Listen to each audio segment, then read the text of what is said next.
দেশের ঐতিহ্যবাহী শিক্ষা প্রতিষ্ঠান ধানমন্ডি সরকারি বালক উচ্চ বিদ্যালয় ১৯৬৫ সালে প্রতিষ্ঠিত এই প্রতিষ্ঠানটি দীর্ঘ ৬০ বছর ধরে সুনামের সঙ্গে শিক্ষা কার্যক্রম পরিচালনা করে আসছে। বিদ্যালয়ের হীরক জয়ন্তী উদযাপন উপলক্ষে আগামী ১৮ ডিসেম্বর গ্র্যান্ড সেলিব্রেশনের ঘোষণা দিয়েছে প্রাক্তন ছাত্রদের সংগঠন ধানমন্ডি এক্স স্টুডেন্টস অ্যাসোসিয়েশন। এ উপলক্ষে বিদ্যালয় প্রাঙ্গণে অনুষ্ঠিত হয়েছে সংবাদ সম্মেলন।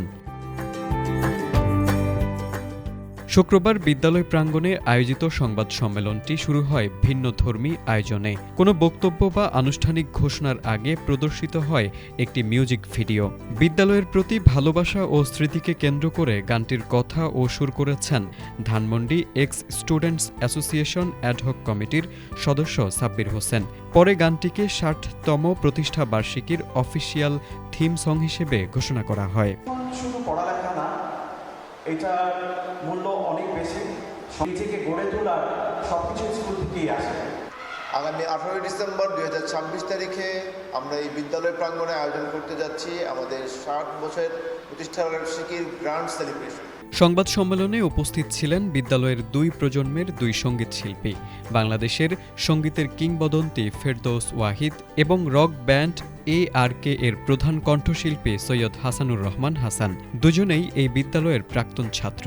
তারা আগামী ১৮ ডিসেম্বরের মূল আয়োজনে সরাসরি সঙ্গীত পরিবেশনের প্রতিশ্রুতি দিয়েছেন। আজকে আমি গর্বিতভাবে বলতে পারবো আমি ফেরদৌস ওয়াহিদ হয়েছি কিন্তু এই স্কুলেরই কারণে।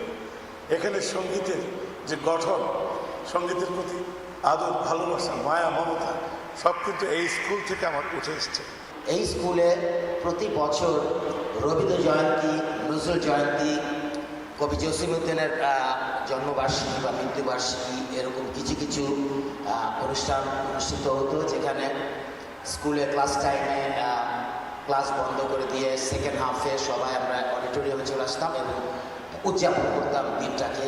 সংবাদ সম্মেলনে আয়োজনের বিস্তারিত তুলে ধরা হয়। আয়োজকরা জানান ১৮ ডিসেম্বরের অনুষ্ঠানে থাকবে শিক্ষকদের জন্য বিশেষ সম্মাননা, প্রাক্তনীদের মহামিলন, স্মৃতিচারণ পর্ব এবং সাংস্কৃতিক অনুষ্ঠান। দেশের বাইরে থাকা প্রাক্তন শিক্ষার্থীদের অংশগ্রহণ নিশ্চিত করতেও নেওয়া হচ্ছে বিশেষ উদ্যোগ। তারেক আজিজ, এটিএন বাংলা।